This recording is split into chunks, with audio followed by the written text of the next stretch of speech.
Lo conocí por ti, porque tú me recomendaste Dios mío. la posibilidad de una isla. Un día, listo, me dijo...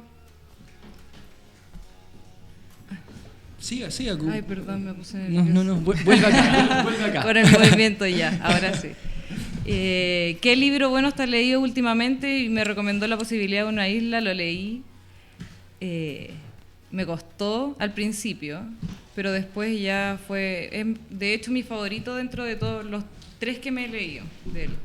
Buenísima, entonces yo soy el que te inoculó esta fiebre huelbeckiana. Sí. La fiebre. No, pero después se pasó, ya era mucho. Un cuarto libro. Un cuarto de libro. No, porque me los leí todos seguidos, entonces fue una explosión de Michel Houellebecq. Houellebecq, a mierda, pronunciamos bien. Houellebecq.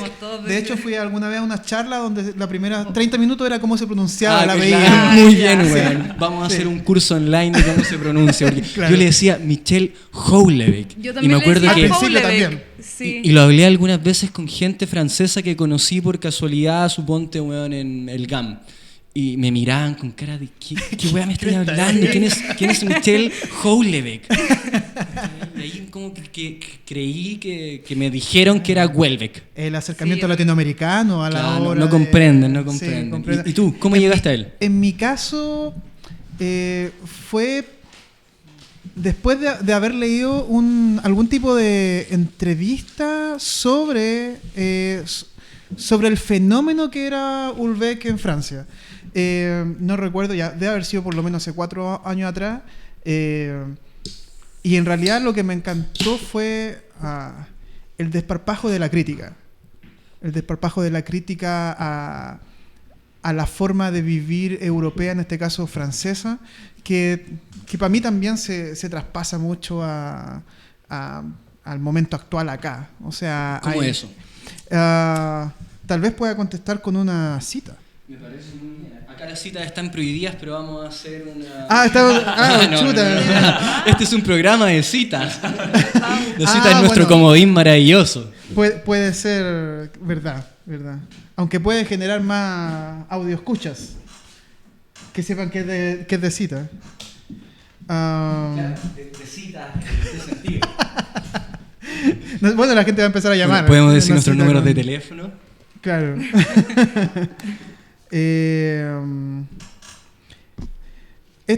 Una cita que saqué del libro que no es de los más conocidos, de hecho uno de los con que empieza a hacerse conocido Houellebecq, que se llama Ampliación del campo de batalla.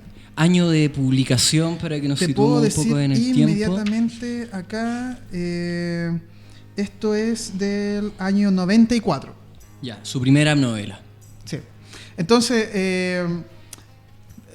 la novela trata de un tipo informático que tiene obviamente problemas para relacionarse con las demás personas. Entonces ya de aquí viene un poco la gestación de todos los problemas que vemos después.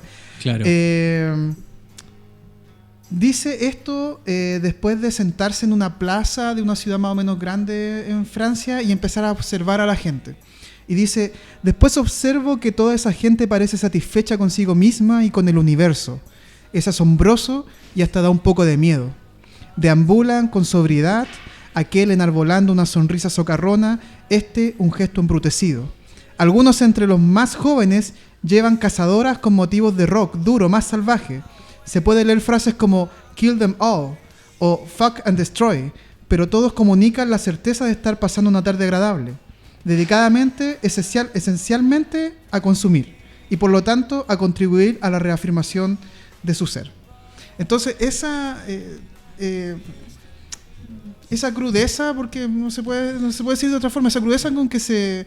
es una pluma cruda. Exactamente, y es capaz de decir esas cosas que a lo mejor, sobre todo que un adolescente, un joven que tiene esas consignas en las poleras de fuck police y todas esas cuestiones, no quiere escuchar. Entonces, luego se llama con Dios y con el diablo, y eso es súper interesante. Qué bonito eso, porque es una voz incómoda. Es una voz que genera problemas. Por eso genera revuelo también, yo creo. Sí, genera revuelo. Porque igual es normal, o sea, comillas, normal todos vemos lo que pasa, pero al final él se atreve a escribirlo y por eso Y a decirlo al parecer muy bien. Incomoda, y al parecer decirlo muy bien. Hay una polifonía de voces también en Houellebecq que es interesante. La cita de la posibilidad de una isla que parte primero con... Dios mío. Es un neohumano en 2000 años más, alguien creado por ingeniería genética, que está en su ordenador tratando de comunicarse con otro neohumano, y se manda un poema entre medio, del holandés, volador poco menos, ¿cierto? Y después habla del coño, de la mujer, y cambia de un registro a otro con una naturalidad que a mí me pareció súper atrayente. Este fue el primer libro que leí, retomando cuál fue nuestro primer contacto. Este libro yo lo adquirí y me lo robé realmente, porque no lo devolví nunca. Una profesora que tuve en el preuniversitario, Andrea Pequeño se llama. Ojalá me esté escuchando y me odie porque no le devolví el libro. Un día me invitó a su casa y me dijo, tienes que leer a este tipo, te va a volar la cabeza. Y yo tomé el libro con mucho recelo, así como, ¿qué sabes tú que me va a volar la cabeza o no? ¿Cachai? ¿Quién eres tú para creer que me conoces? Y me llevé el libro con bastante escepticismo y lo comencé a leer y quedé atrapado. Y te voló quedé la cabeza. Totalmente atrapado, Te me voló voló la realmente cabeza, me voló realmente la cabeza. Sí. Miren, quiero hacer otra cita para que comentemos un poco esto que podría ser el primer tema de la mujer, el sexo y las acusaciones de misoginia que recaen sobre Houellebecq. ¿Pronunció bien? Houellebecq. Dios mío. Sí, está bien. De aquí al final del programa prometo pronunciar bien el apellido de este tipo. Ya. Dios santo, no encuentro la cita. Suele suceder. Suele suceder. Y lo tengo todo anotadito aquí en mi hojita, weón. Ah, Qué terrible. Página 23-24, a ver.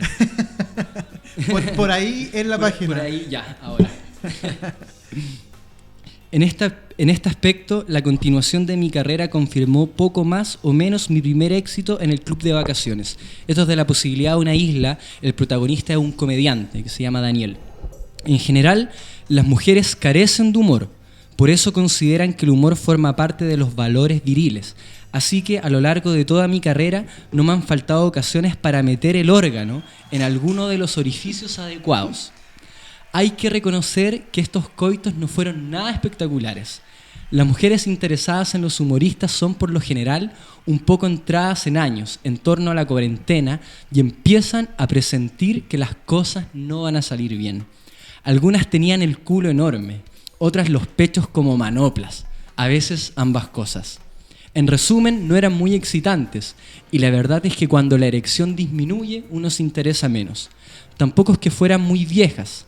Sabía que al acercarse a los 50 buscarían otra vez cosas falsas, tranquilizadoras y fáciles, cosas que desde luego no iban a encontrar. Mientras tanto, no tenía más remedio que confirmarles, de muy mala gana, créanme, nunca es agradable, la bajada de su valor erótico.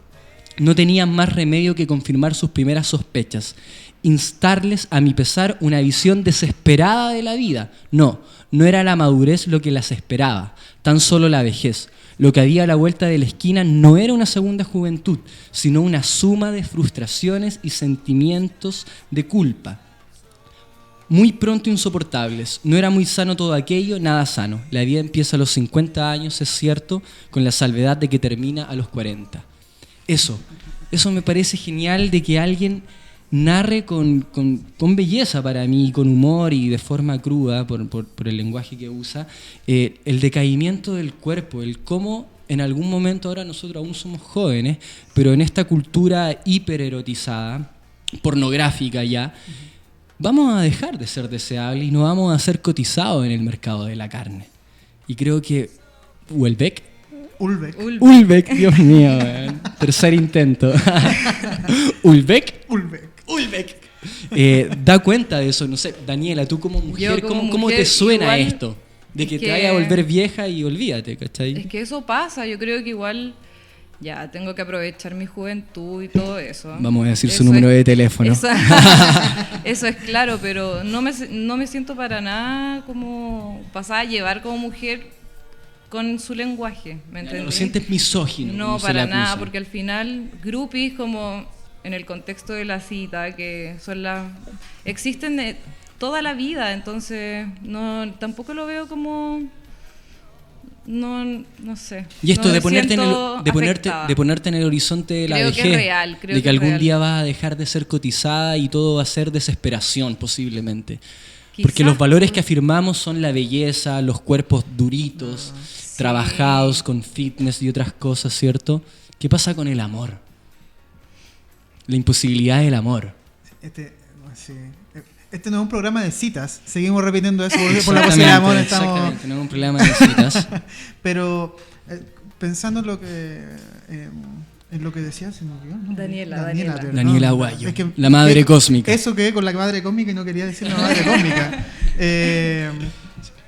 La cuestión de la vejez es una cuestión que no es nueva. O sea, los griegos ya estaban con esa cuestión de lo horrible que es ser viejo. Y todos lo vemos, no es... Los viejos pasan por la calle, o sea, Y nos- tenemos abuelos, todos Sí. vemos que así el cuerpo ya no... Y nos reímos de las viejas estiradas, ¿cachai? Sí. Que se estiran hasta el coño, como en lenguaje de Ulbeck. Se lo aprietan, yo diría. Bueno, tal vez. Pero en realidad tampoco es algo nuevo. Yo creo que el mayor interés que a mí me dan ese tipo de frases es que lo dice primero en este tono que es medio jocosillo. Sí. Y también yo creo que va dirigido a cierto tipo de personas. No creo que vaya dirigido transversalmente. Yo creo que Es una crítica, ¿o no? es una crítica a una clase media burguesa que se preocupa solamente del cuerpo y que no se da cuenta que va a llegar un momento en que en realidad eso Van a no va dejar de importar. ser cotizados y sería sacada la fiesta. Absolutamente. Parte de la vida. po. Yo por lo menos cuando leí este primer libro, para mí, La posibilidad de una isla, estuve reflexionando un poco en el título, la posibilidad de una isla. Acá las personas se vuelven eternas mediante la ingeniería genética y el título te está diciendo de que si eres eterno, posiblemente lo único que vas a encontrar es la soledad. Y eso está potente, nunca había cachado que podía tener esa dimensión el título, solo el título ya tiene ese peso. Y yo cuando comencé a leer a H, ya que no quiero seguir pronunciando mal el apellido de este hijo de puta, me hizo pedazos el darme cuenta cómo yo estoy inmerso en esta cultura como burguesita, de que está preocupada de verse bien, vestirse bonito, etc. Y en un momento no se me va a parar más, voy a estar feo, arrugado, y si eso fue lo único que cultivé, Dios mío, se me viene la gran desesperación. Entonces fue como bien patético encontrarme en esa descripción que hace, Pero de yo cómo los cuerpos van a dejar de funcionar. Y esa es también, no sé si la transgresión, pero el que te eche en cara eso te pide que tome una posición. Po. Tal cual. Yo creo Puede que- haber moral. Yo yo- creo que sí. H es un moralista. Yo no sé si es moralista, pero sí es un absoluto melancólico de la moral. Eso suena más bello aún. Sí, porque en cada libro que leo, no sé, por ejemplo, releyendo el mapa del territorio, en donde Heath Martin, ahí no sé si se pronuncia Heath o Jet, Ah, no, ahí, no, ahí no. no nos pongamos como tan puntillosos en eso. Auxilio, ¿alguien lo sabe? Llámenos para decirnos cómo se llama. Llame ya y enséñenos a pronunciar. Llega un momento en que él tiene una relación como bastante alejada de su padre, de cierto cariño o por último respeto, y en donde voy un poquito a esta idea del cuerpo, especialmente voy para atrás. El hombre tiene cáncer y tiene que ponerse un ano artificial. Eso es lo que tiene que hacer y constantemente se refieren a cómo este cuerpo se va deteriorando y obviamente llega la reflexión del suicidio. Ujú. Porque al final Potente. esa también es una respuesta. Claro. Es una respuesta y una respuesta que tal vez es un poco más cercana a esta idea de que nosotros tenemos en nuestras manos la posibilidad de hacer lo que queramos con nosotros. Pero, y pasando a la parte de la moral, es extraño porque Jed al parecer es mucho más moral que su padre porque su padre piensa en el suicidio, la madre de Jed se suicidó y el padre no quiere decirle por qué, pero este hombre, el padre de Jed, piensa en el suicidio y Jed le dice, no, ¿cómo tú eres un padre? Los padres no se suicidan. Solo Dios. Claro, o lo matan o de cuajo. Claro. Una de ambas. Una de ambas. sin ser spoiler, como porque no es la parte central del texto, hace algo simple el hombre, se va a Suiza. En donde Suicida. Suicida también. Se va a Suiza, donde la eutanasia es legal. Y Jet no alcanza a llegar a despedirse de él. Con lo que acabas de decir, pienso como en las posibles respuestas que pueda dar el sujeto contemporáneo. Una posibilidad de respuesta del suicidio, la otra la eutanasia. Y pareciera que esas son las únicas dos posibilidades para poder sentir que somos aún dueños de nuestras vidas frente a este decaimiento, deterioro del cuerpo. Perdón, pero en esa parte... En un mundo sin trascendencia. Yo creo que ese es el punto. Porque si no hay trascendencia, en realidad tomemos las cosas por nuestras manos. Pero por eso comentaba que para mí Houellebecq es un gran melancólico de la moral. Desearía que esa moral, desearía que el sexo llenara ese vacío, desearía que el dinero llenara ese vacío, pero al parecer nada funciona. Miren, ya estamos como haciendo nuestra primera tanda. Esto generalmente está dividido en 3. Y sí, vamos a hacer de H el profesor de sexología del futuro. Y dice así: en retrospectiva, lo que me impresiona cuando vuelvo a pensar en Isabel es la increíble franqueza de nuestra relación desde el primer momento, incluso en temas sobre los que normalmente las mujeres prefieren conservar cierto misterio, con la errónea idea de que el misterio añade un toque de erotismo a la relación, cuando la verdad es que a la mayoría de los hombres les excita violentamente un acercamiento sexual directo. Comillas, no es muy difícil hacer que un hombre se corra, cierre comillas, me había dicho ella durante nuestra primera cena en el restaurante tibetano. Comillas, en cualquier caso yo siempre lo he conseguido, cierre comillas, no mentía. Tampoco mentía al afirmar que el secreto no tiene nada de especialmente extraordinario o extraño. Comillas de nuevo, basta con recordar, continuó ella suspirando, que los hombres tienen cojones, cocos, testículos, etc. Las mujeres saben que los hombres tienen polla, pene, pico, tula, ¿ya? Estamos traduciendo esto de españoles. Lo saben demasiado bien. Desde que los hombres han quedado reducidos a la condición de objeto sexual, ellas están literalmente obsesionadas con sus pollas. Pero 9 veces de cada 10, cuando hacen el amor, olvidan que los cojones son una zona sensible. Ya sea para una masturbación, una penetración o una mamada, hay que llevar la mano de vez en cuando a los cojones del hombre, bien rozando, acariciando, bien presionando con más fuerza. Te das cuenta según los cojones estén más o menos duros. Y eso es todo. El inicio de esta cita a mí me encanta. Y ahí me imagino como el tipo de mujer que está generalmente rondando los libros de Houellebecq. Esa mujer directa, weón, que en muchas escenas va a la casa de uno de estos personajes protagonistas, bien melancólicos, intelectuales, etcétera, con una faldita, ligas, portaligas, sin ropa interior y se abren de pierna y dice, métemelo. Listo. Sin ninguna de estas huevadas tan como... Mi experiencia me lo dice, weón. Tan chilena de sensible, de sedúceme, dime cortejo. Cosas bonitas, ¿cachai? Como el hombre quiere ponerla, ¿cachai? Y cuando la mina llega y te dice, ven y pónmela, es muy excitante, weón. Así que, Houellebecq, perfecto. Será, weón, el futuro profesor de sexología, weón, en todos los colegios de Chile, weón. Para ir cerrando, ir al primer tema, ¿cómo te suena esta reflexión que hago y la cita de Houellebecq a ti, Daniela? Por eso mismo no me siento ofendida, porque siempre en sus libros hay una mujer y hay una relación y cierto respeto frente a... Y son mujeres poderosas, ¿o no? Sí. Entonces, como que encuentro erróneo el comentario de tildarlo de misógino. Sí. Muy bien, pues cerramos la primera parte, vamos con Rabbit's Fool de Turbo Wolf. ¿Puede sonar?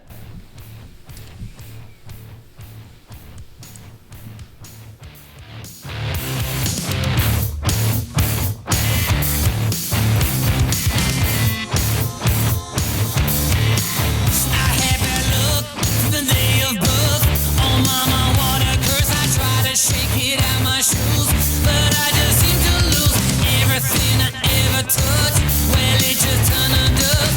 I need a little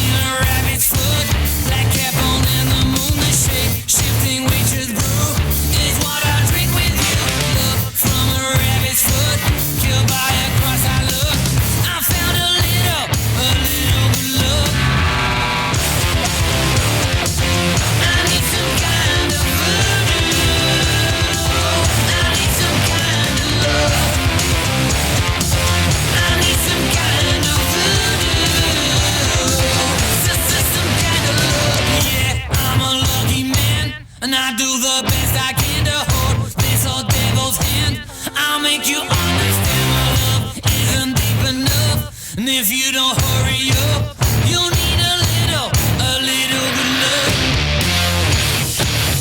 Yeah, a little good love. A little good love.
Me miraba directamente a los ojos. A ver, esperen.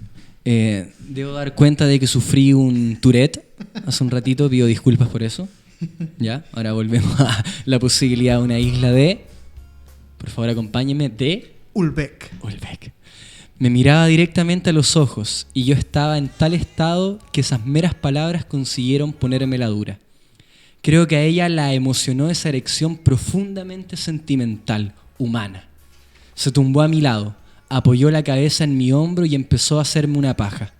Se tomó su tiempo, apretándome los cojones en la palma de la mano, variando la amplitud y el vigor de los movimientos de sus dedos. Yo me relajé, abandonándome por completo a la caricia. Algo parecido a un estado de inocencia comenzaba a nacer entre nosotros, y estaba claro que yo había sobreestimado la amplitud de mi cinismo. Ella vivía en el distrito 16, en los Altos de Passy. A lo lejos, un metro aéreo cruzaba el Sena. El día se asentaba, empezaba a oírse el rumor de la circulación. El esperma saltó sobre sus pechos. Recogí un poco con el índice, se lo tendí para que lo chupara y luego la abracé. Nuevamente, yo creo que voy a recoger la misma idea. Un nostálgico del amor. Creo que esa idea de la nostalgia en el mundo actual es algo súper fuerte cuando todo se encuentra como medio vacío y en donde parece que todo está en la superficie, pero pareciera que no es suficiente. Parece que igual falta algo, o podría ser que la duración de esa sensación es demasiado corta y queremos constantemente repetirla. Volver ¿Acaso a eso ella? es la Yo creo búsqueda que del eso amor? Sí, po. se acerca De más. revivir ese estado de inocencia, esa erección sentimental y profundamente humana. La erección primigenia. El orgasmo primordial. Primordial.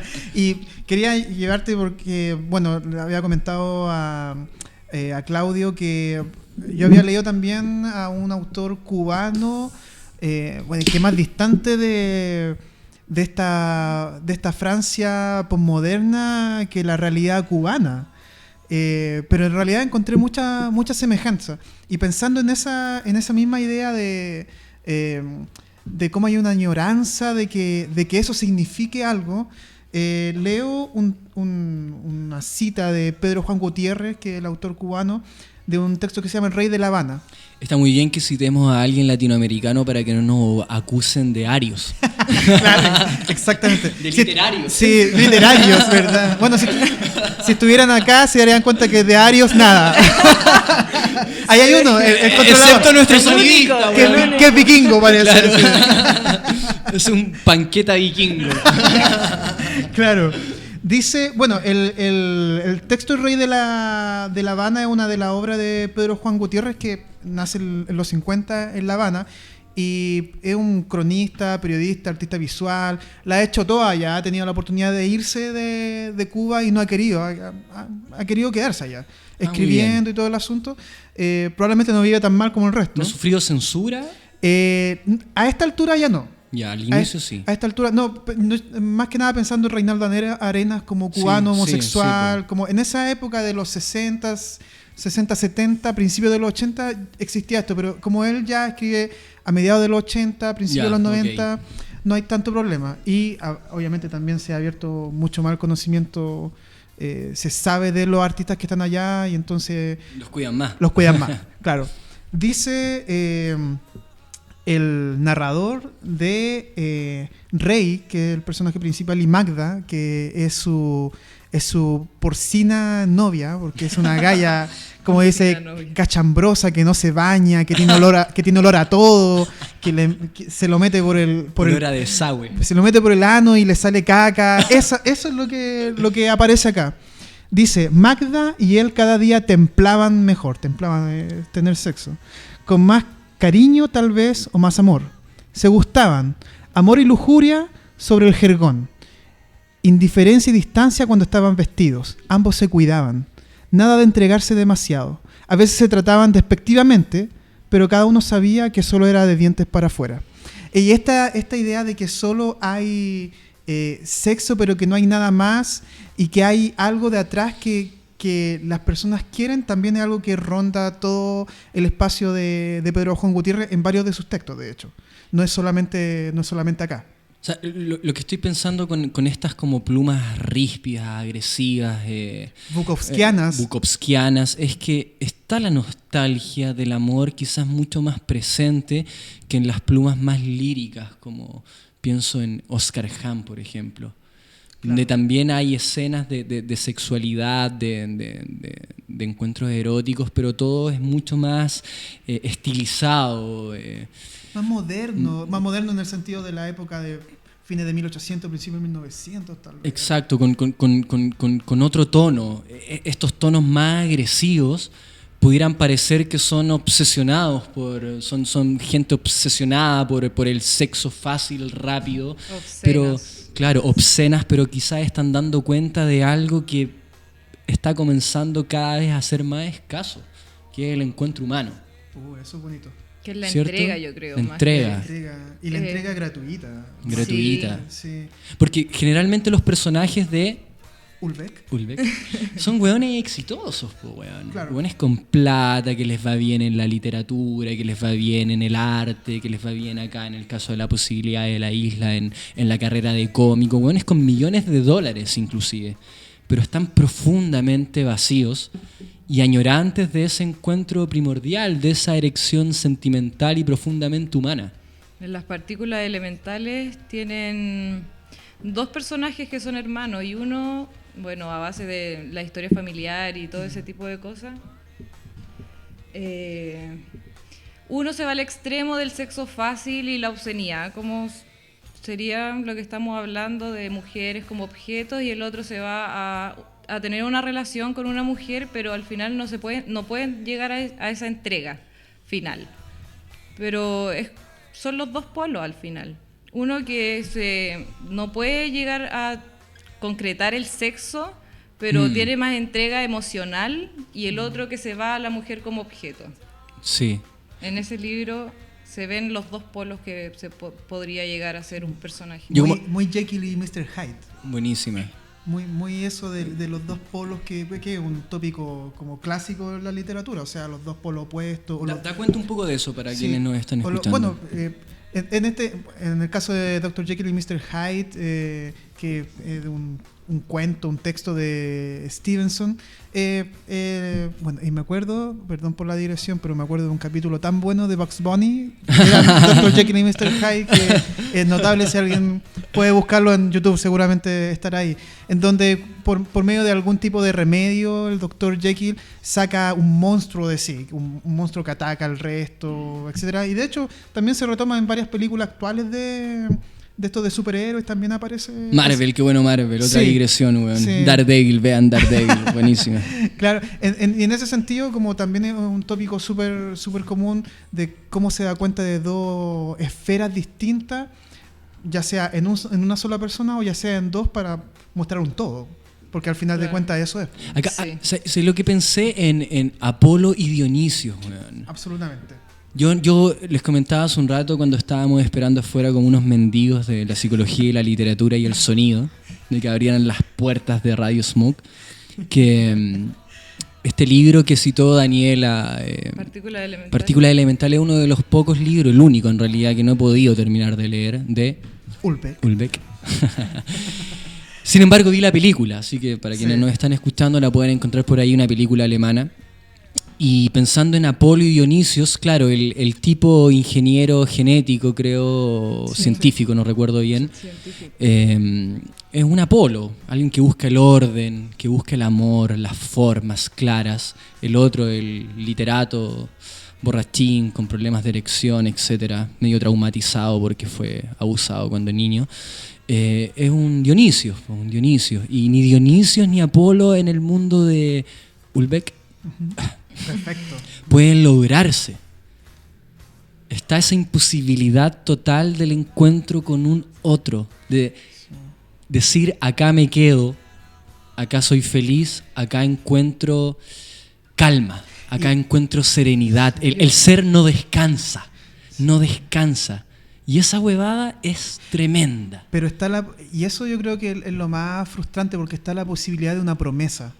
Porque estos gallos vienen de un lugar en donde esa promesa de que vaya a encontrar el amor, de que el dinero te va a hacer feliz, de que por último el sexo te va a hacer feliz, está constantemente. Pero es como esto del burrito con la zanahoria delante, que dan un paso y se aleja también un paso. Un Sísifo. Absolutamente un Sísifo. Pero yo creo que esa también es la frustración y el tono como de derrota que uno también puede leer en Ulbeck. Ulbeck. Todavía no lo puedo pronunciar, man. Miren, acá una cita de Sumisión, el último libro, que lo podéis contextualizar un poco. Sé que no lo has leído, pero todos conocen un poco la historia. Sí, bueno, sobre todo actualmente sí, bueno, ahora uno puede abrir cualquier portal de internet y ver la crisis humanitaria que hay por estas personas que vienen de países como Siria, de África, por las cuestiones de guerra, que se ven desplazadas y tratan de llegar a países que se suponen más desarrollados y les cierran las puertas. Sobre todo Francia, mi cuñada es francesa, mi hermano está viviendo en Francia, es una sociedad que cada vez se está cerrando más, sobre todo al pueblo islámico. Y en ese sentido, y esta novela aparece justo en el contexto donde hay un ataque a esta revista de sátira humorística. Donde salía en la portada Mahoma. Ulbeck. Sí, y salía Ulbeck y salía Mahoma, entonces, bueno, mataron a... Bueno, ambos son lo mismo, el ser es único. Claro, entonces, continuo. Un poquito ese contexto para entender para dónde va, es como el plot del libro, pero no sé, no lo he leído todavía. La cita tiene que ver con lo que estamos hablando de la imposibilidad o precaria posibilidad del amor, ¿cierto? Miren, la volví, le abrí los muslos y empecé a acariciarla. Este parece un programa de pornografía, bueno. Enseguida estuvo mojada y la penetré. Siempre le había gustado esa posición simple. Le levantaba los muslos para metérsela muy hondo y empezaba a ir y venir. Se dice a menudo que el placer femenino es complejo, misterioso. Pero por mi parte, el mecanismo de mi propio placer me era aún más desconocido. Sentí de inmediato que esta vez iba a ser capaz de controlarme tanto tiempo como fuera necesario, que iba a poder detener a voluntad la llegada del placer. Eso lo hago yo siempre, por si acaso. Confesiones. Claro, confesiones, weón, de Venus en el pudriero. Mis riñones se movían ágilmente y al cabo de unos minutos comenzó a gemir, luego a chillar. Y yo continuaba penetrándola. Seguí incluso cuando empezó a contraer su coño alrededor de mi polla. Respiraba lentamente sin esfuerzo. Tenía la impresión de ser eterno. Cachen eso. Luego profirió un largo gemido. Me dejé caer sobre ella y la rodeé con mis brazos. Ella repetía llorando, amor mío, amor mío. Eso uno lo encuentra en Ulbeck. No es solo esta especie de propaganda pornográfica o misógina de la cual se le puede acusar, es un hombre escribiendo. No nos olvidemos de eso. Quizás no juega al personaje como es Rapound, de ponerse en el lugar del otro y escribir desde una voz femenina para dar cuenta de cómo es el placer femenino, ¿cierto? O cuáles son las expectativas de una mujer a la hora de tener una relación o follar. Pero él como hombre, al que se le acusa de misógino, está con esa nostalgia del amor, ¿cierto? Que se deja entrever y que pasa como sopladito entre sus páginas. Pero es importante como una voz literaria actual, contemporánea, tiene, y va a ser la palabra clave de este programa al parecer, nostalgia de un encuentro que pareciera no posible y que ninguno de sus personajes logra. Sí, y yo creo que para complementar eso uno podría pensar si el tono ulbekiano da cuenta de la realidad posmoderna. Abramos un poco el corazón, pues. ¿Cómo nos suena esto a nosotros en nuestra vida, en lo cotidiano? Las narraciones de Ulbeck. A ustedes, dos lectores, creadores, ¿cachai? Porque al final leer es crear, pues. Cada quien está creando el libro cuando lo lee. Eso sería un tema re bonito que podríamos tratar en un futuro programa. ¿Qué sentido les hace esto? Yo creo que para mí igual es una realidad, entonces por eso mismo genera incomodidad en alguna gente que no quiere ver esto. Sí, Que perdón, Sí. en mi caso, como ya llevando a confesiones también, yo soy un espécimen súper inactual. Yo estoy casado. Confesiones de San Calcetín. De San Calcetín, claro. Estoy casado hace ya varios años, voy a tener una hija, tengo una casa y todo el asunto. Entonces soy como un poco medio pieza de museo en ese sentido. Pero obviamente, y pensando también en mucha gente que me rodea, es el alcance que... esa es la esperanza que se tiene de llegar en algún momento a sentir que al otro le importo y que no es solamente una transacción. Y lo digo como transacción porque justamente también Ulbeck habla del sexo, en el caso de ampliación del campo de batalla, habla del sexo y la economía. Entonces por eso... El mercado de la carne. El mercado de la carne, absolutamente. Y, o sea, como tú decías al principio, una cultura ultra erotizada, ¿cachai? En donde lo que vemos, en realidad, lo externo. O sea, no excita las tetas y el poto, por ejemplo, en el caso del hombre. Pero no, del hombre heterosexual. Del hombre heterosexual, claro. Podemos tener oyentes. Bueno. Claro, el hombre heterosexual.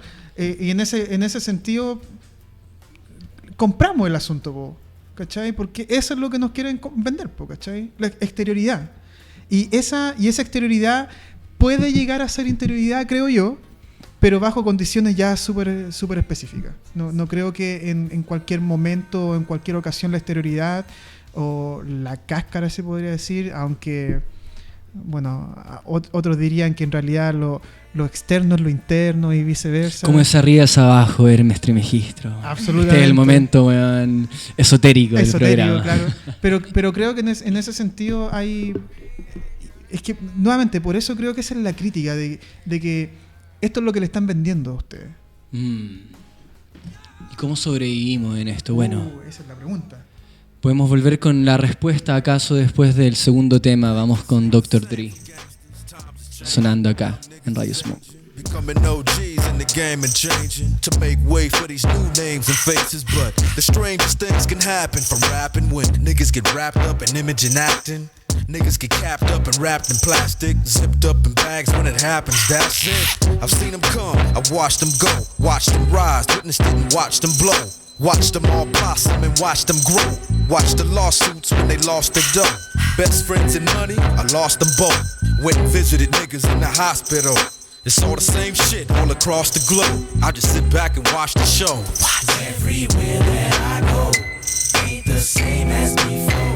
Watch people I used to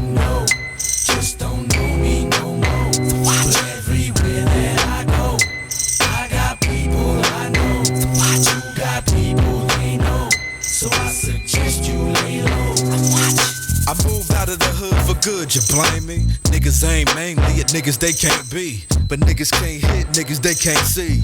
I'm out of sight, now I'm out of they dang reach. How would you feel if niggas wanted you killed? You probably move to a new house on a new hill and choose a new spot if niggas wanted you shot. I ain't a thug, how much Tupac in you got? I ain't no bitch neither. It's either my life or your life, and I ain't leaving. I like breathing. Nigga, we can go round for round, clip for clip, shit, 4 pound for pound. Nigga, if you really wanna take it there, we can. Just remember that you fucking with a family man. I got a lot more to lose than you. Remember that when you wanna come and fill these shoes. Watch everywhere that I go, ain't the same as before. So watch people I used to know, just don't know me no more. So watch everywhere that I go, I got people I know. So watch you got people they know, so I suggest you lay low. Watch.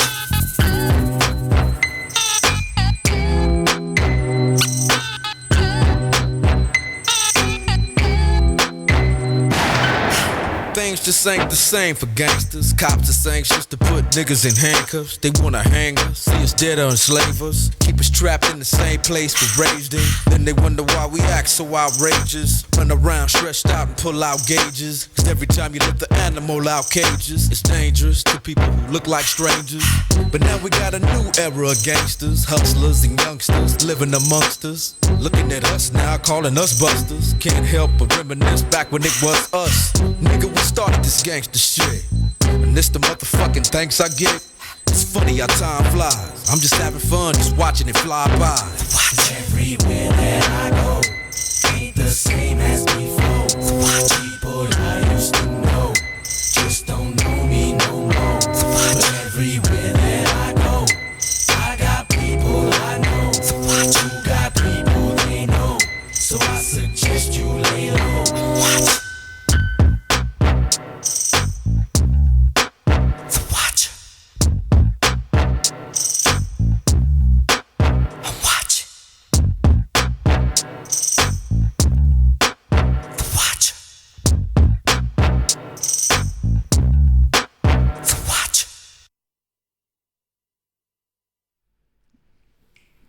En la historia siempre han existido seres humanos así, seres humanos que trabajaron toda su vida y que trabajaron mucho, solo por amor y entrega, que dieron literalmente su vida a los demás con un espíritu de amor y de entrega, que sin embargo no lo consideraban un sacrificio, que en realidad no concebían otro modo de la vida más que el de dar su vida a los demás, con espíritu de entrega y amor.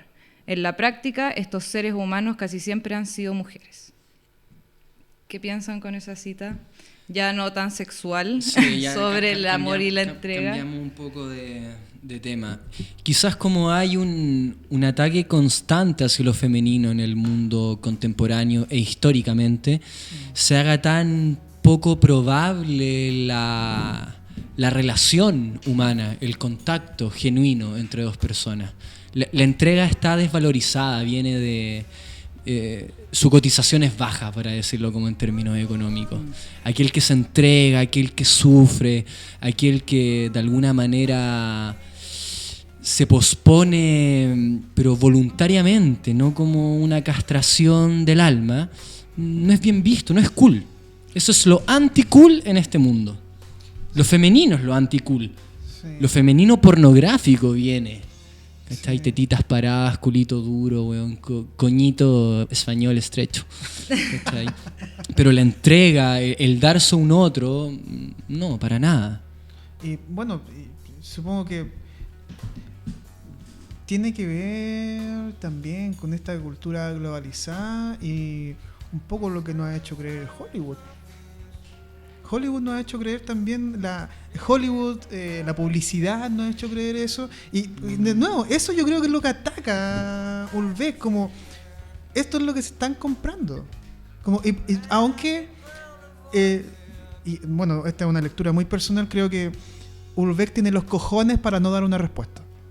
Qué notable eso, weón, porque si no sería un latero. Absolutamente. Y dejaría de hacer literatura. Y bueno, y eso se nota, si se me permite, justamente como ligado a lo que tú decís, en este primer texto, porque ahí podemos ver la evolución. ¿De qué texto era? De las partículas elementales. Estamos como cruzando todos los textos, Sí. eso es bien, Sí, bien eso está entretenido. bueno. De la primera... Somos unos DJ de la lectura, como decía, weón. En ampliación del campo de batalla dice: no pude contestarle claro, pero volví al hotel bastante pensativo, y aquí empiezan sus cavilaciones. Definitivamente, me decía, no hay duda de que en nuestra sociedad el sexo representa un segundo sistema de diferenciación con completa independencia del dinero, y se comporta como un sistema de diferenciación tan implacable al menos como este. Por otra parte, los efectos de ambos sistemas son estrictamente equivalentes. La economía y el sexo son equivalentes. Igual que el liberalismo económico desenfrenado y por motivos análogos, el liberalismo sexual produce fenómenos de empobrecimiento absoluto. Buenísima. Y ahora tomo este texto porque aquí la pluma de Houellebecq al parecer es mucho más teórico. Es un sociólogo. Absolutamente. Sí. Eso es impresionante, por eso en algún momento dije la polifonía de voces que aparecen en sus libros. Te encuentras con un poeta, te encuentras con un narrador bukowskiano a ratos con escenas pornográficas, te encuentras con un nostálgico de la moral Ujú.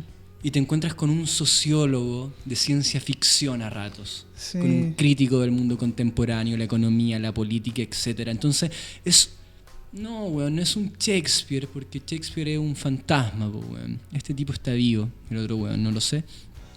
Pero es un gigante, acá hay un universo enorme, y en un libro puede pasar de la sociología a la psicología, de la psicología a la ciencia ficción, de la ciencia ficción a la poesía, y eso yo encuentro que es notable en Houellebecq. Houellebecq. Y quizás cómo sería leerlo en francés, a lo mejor hasta tiene musicalidad, weón. Sí. Porque escribió poesía también. Claro, Sí. claro, tiene un famoso... Bueno, de hecho en estas mismas anagramas aparecen también... Lo nombro para que a ver si en algún momento es nuestro sponsor, anagrama. Una cosa poca. Una cosa weón, poca, como unos claro. cuantos libritos. weón, por ahí, ¿no? Pero me llama la atención que en estos textos, por ejemplo, él no se haya inmiscuido en la autoficción. ¿Cómo es eso? Porque en el caso de Pedro Juan Gutiérrez, por ejemplo, que el que había traído a colación antes, él es protagonista de sus propios cuentos, de varios de sus propios cuentos. Este se está ocultando siempre, no sabe. Pero, aquí está la magia, el mapa del territorio. Houellebecq es personaje acá. Sí, pues. Houellebecq es uno de los cuadros que Jet pinta Ajá. y que es... Y está en su ostracismo, weón. Claro, Sí. hay muchas descripciones bien interesantes. ¿Lo han visto cómo está actualmente? Esa Yo- fue la foto sí. que puse en Facebook. Bueno, a propósito de eso, nos pueden encontrar en Venus en el Purguero Radio Smoke. Es la página para nuestros fans, ¿cierto? Y ahí puse una foto actual de él y parece un tipo sacado del manicomio, un esquizoide así profundo. Tiene un poema donde habla de cómo se sacaba las cejas. Y eso me pareció notable. Un tipo que debe tener un tema con la autoimagen, con el cuerpo, pero él se dedicó precisamente a no cultivar ninguna especie de belleza. Tú lo ves ahora en una fotografía y es un espantapájaro, ¿cachai? Un tipo lamentable. Sí, y Y quizás es una respuesta Eso a mismo. todo eso que tú estabas diciendo de Hollywood, por ejemplo. Sí. El otro día, una digresión que tiene que ver con el asunto, hablaba con mi hermana de los cánones de belleza. Ciertos tipos de cara, ciertos tipos de colores, ciertos tipos de ojos, ciertos tipos de boca, de narices, etcétera, son las que cotizamos como bello. Pero en realidad tenemos noción, acá está el fuego, tenemos noción de qué es lo bello, porque esta es una huevada que nos han ido vendiendo. una construcción. Impresionantemente, y si uno no coincide con esa forma, está ahí fuera del mundo. No Fuera estás en del el mercado de la carne, carne. sí, claro. Sí, absolutamente. Ese es un libro que estoy escribiendo que voy a publicar en el 3014, en mi próxima reencarnación. Perfecto. Bueno, aquí está la primera impresión que se lleva Jet con Houellebecq. Houellebecq escribiéndose a sí mismo. Dice, Jet tamborileó durante por lo menos 2 minutos en su puerta bajo un chaparrón hasta que Ulbeck fue a abrirle. El autor de las partículas elementales llevaba un pijama gris de rayas que le daba un vago parecido con un presidiario de folletín televisado. Tenía el pelo enmarañado y sucio, la cara roja, casi como si padeciera cuperosis, y hedía un poco.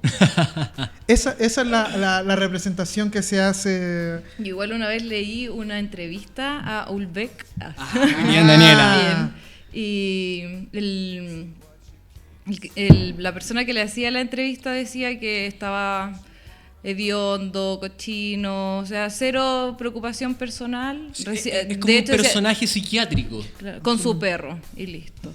Claro, y bueno, aquí la muerte de Ulbeck, el asesinato de Ulbeck, es también un acto artístico, porque la habitación dice que queda como una pintura de Pollock, lleno de manchas por todo. De tripas. De tripas por todos los lugares. Entonces es bien interesante, por eso te decía que es extraño que él no quiera ponerse como personaje cuando uno tiende, y por eso decía al principio que no quería poner mucho de su biografía, uno tiende a ser el personaje con el autor, como sí. Es obvio que saca de la realidad las cosas, pero también hay cierta truculencia en eso. Yo creo que por eso también tiene tanto problema, porque él escribió este texto de ficción y las demás personas piensan que son actualmente sus propias opiniones, sus confesiones. Sus confesiones prácticamente, claro, y eso siempre lleva a problemas. Claro, que haga el ejercicio de ocultarse en su obra, me parece que es la vía del autoconocimiento que él debe ejercer.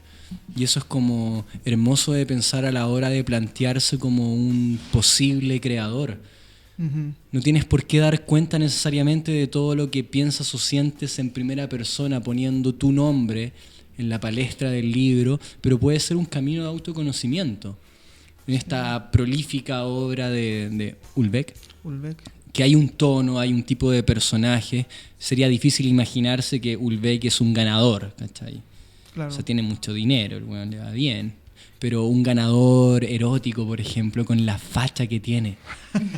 Él es como la respuesta a esa crítica que hace, porque a lo mejor es su estilo es estudiado, no es que sea un síntoma de un problema psicológico o psiquiátrico, el que sea hediondo, que no se peine, weón, que use ese tipo de pijamas, etcétera.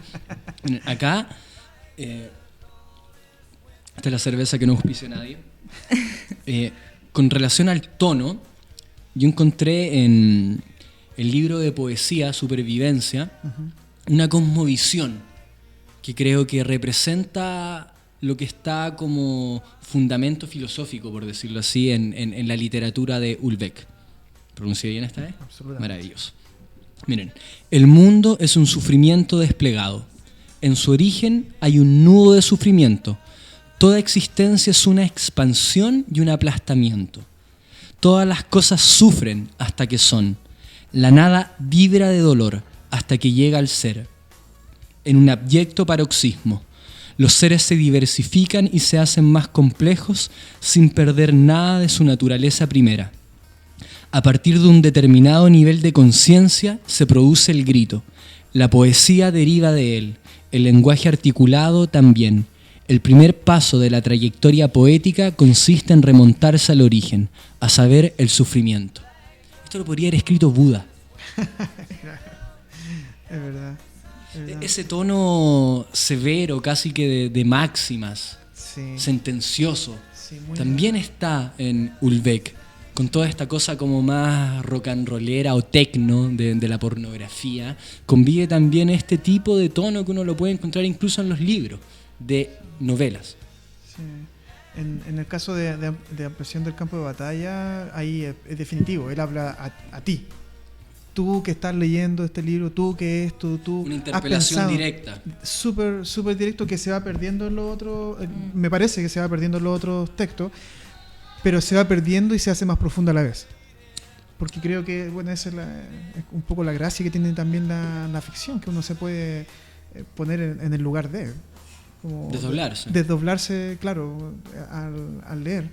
Y no creo que bueno, un poco ha sido tan fuerte el contexto de su misión que uno piensa, bueno, ¿y después de esto qué, po?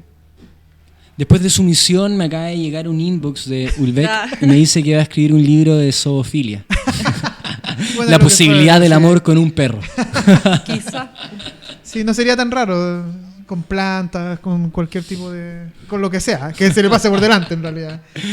Ulbeck y las flores de Bach. El misterio resuelto. Absolutamente, absolutamente.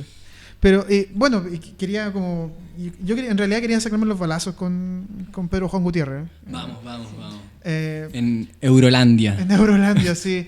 Más que nada pensando en esto, ¿por qué él no dice de primera persona esto que él piensa y también que un poco representa o que se le hace representar? Porque tampoco uno puede ser tan inocente que la figura de Ulbeck es marketing ahora. ¿Más que qué? Marketing. Ah, eso se le acusa mucho. En el diario El Clarín sale. O sea, es un marketing de literatura, aunque una no, basofia. y aunque no lo sea, se muestra como marketing. ¿Cachai? Que le va bien, po, weón. Lamentablemente. Le Claro, va le va bien. Es bien. un ¿cómo se dice? ¿Bestseller? Bestseller, po, Claro. weón. 300.000 copias de uno de sus Una barbaridad, libros. po. Una huevada, pero impresionante en este tiempo. Y Su misión, ¿o no? No, vamos a ver, salir de la duda. 350.000 ejemplares con las partículas elementales. una locura. ¿Qué pasa? Vibras. Vibro, Hay vibras. chucha. Sí, no parece. soy yo. Buenas vibras. Buenas vibras, después contestaré el Ah. teléfono. Ulbeck se enojó con la weá que dije del libro nuevo. Hay un texto de cuentos de Pedro Juan Gutiérrez, Carne de Perro, se llama. Y bueno, son cuentos que el libro tiene como unidad, no son cuentos como que no son inconexos. Y el personaje es Pedro Juan Gutiérrez, por eso habla también de la autoficción. Y él dice, y ya como ligándolo a todo lo que hemos hablado sobre Ulbeck, dice: la lujuria y el alcohol habían erosionado mucho dentro de mí. Demasiados estragos. Todos mis recuerdos mejores eran de mujeres desnudas sobre la cama y sexo, mucho sexo. El desenfreno total. Necesitaba concentrar mi energía en algo más perdurable. Era una cuestión de vida o muerte. Ahora, en los cuentos parece que no encuentra eso más perdurable, porque constantemente están luchando, y en el texto en El Rey de la Habana también, quién tiene la polla más grande, que quién se pone una perla debajo del glande para hacer sentir más placer a la mujer, etcétera. Es un dato que le damos a nuestros amigos. Ah, claro, claro. Por sí, si acaso. Por si acaso. Ahora, la segunda parte de ese mismo texto dice: otro de mis problemas era que a estas alturas podía convertirlo todo en literatura. Lo más doloroso, la carroña, el lado miserable y oscuro de la vida. Todo iba quedando atrás. Nada era duradero. Todo se quemaba como si a mi alrededor solo hubiera hojarasca seca. Y digo esto porque esta mezcla que son dos párrafos que están uno junto al otro: la lujuria, el alcohol, el sexo, pero también la literatura. Como algo que pudiera ser perdurable de esas sensaciones que él desea. En el caso de Ulbeck, no sé si la literatura será la salida. Qué notable, porque yo tenía pensado hacer una cita con relación a la literatura, porque en su misión hay como una especie de meta-reflexión, ¿cachai? De qué es la literatura. Porque el personaje es un profesor de literatura que se especializó en Huysmans, no tengo idea cómo se pronuncia, un dandy que se termina convirtiendo al catolicismo. Y para el personaje de la novela es algo insoportable porque no puede empatizar, puede comprender.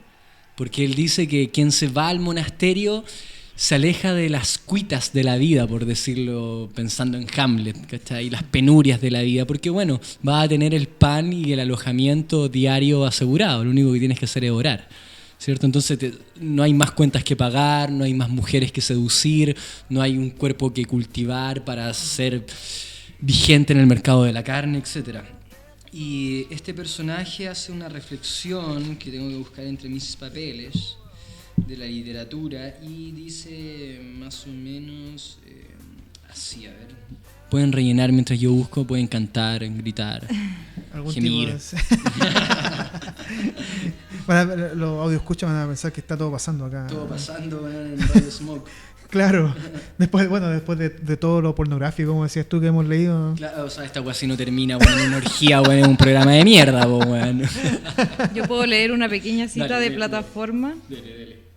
Vivir sin leer es peligroso, obliga a conformarse con la vida y uno no puede sentir la tentación de correr riesgos. Eso dice Ulbeck. Ulbeck. Esa es la tarea del día de hoy. Creo que no lo encuentro, pero ya igual tenemos que ir cerrando, así que no es tan dramático. Así que quedará nomás, pues. Estamos ya en la hora, ¿cierto? Cerremos con un poema, pues. Un poema que va a leer Daniela, la madre cósmica. El gato cósmico, es por eso. Ah, esa es la referencia. Hasta ahí. Hasta misterio. Todo termina en misterio. Todo termina en misterio, sí. Han latido ya tantos corazones. Han latido ya tantos corazones sobre la tierra y los pequeños enseres replegados en sus armarios narran la siniestra y lamentable historia de aquellos que en este mundo no encontraron amor. La vajilla individual de los viejos solteros, los cubiertos mellados de la viuda de guerra, Dios santo, y los pañuelos de las señoritas viejas. El contenido de los armarios, qué cruel es la vida. Las cosas ordenaditas y la vida vacía, y comprar por la tarde los restos del colmado. La tele puesta para no mirarla, comer sin apetito, y por fin la enfermedad que lo hace todo más sórdido, y el cansado cuerpo que se deshace en la tierra, ese cuerpo sin amor que se apaga sin misterio. Bueno, la poesía de Ulbeck. Damos por finalizada esta sesión de DJs y literatura en Venus en el Pudridero. Ha sido un gusto estar con Gonzalo en el sonido, con Daniela Aguayo y Jeremías Peralta, quienes espero que perseveren en este oficio miserable de no ser pagados por parar un programa radial. Vamos con Red Hot Chili Peppers y Breaking the Gear. Muchas gracias.